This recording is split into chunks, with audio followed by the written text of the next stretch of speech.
सियालकोट में कौमी असम्बली के हल्का NA-75 डस्का पर पोलिंग का वक्त खत्म होने के बाद अब वोटों की गिनती का अमल जारी है। मुख्तलिफ पोलिंग स्टेशन से गैर सरकारी और गैर हतमी नताइज का सिलसिला भी शुरू हो गया है।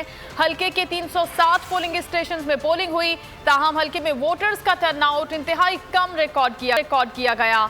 नून लीग की उम्मीदवार नौशीन इफ्तिखार और PTI के अली असजद मल्ली के दरमियान असल मुकाबला है।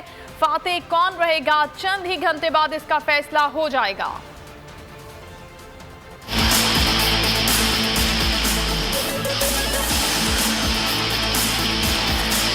NA-75 डस्का नून लीग और PTI के दरमियान एक बार फिर ज़िम्नी इंतखाबात का आसाब शिकन मार्का।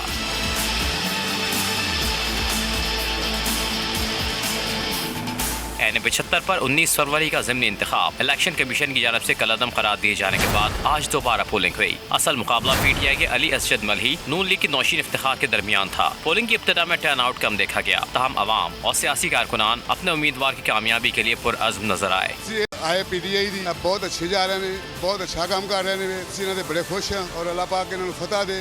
और अमन इलेक्शन हो रहे हैं, किसी किस्म की कोई नहीं है, सब ठीक जा रहा है। इंशाल्लाह वो शाम को पता चल जाएगा कौन जीतता है। हमारे बड़े बुजुर्ग सब नून लीग को वोट देते रहे हैं।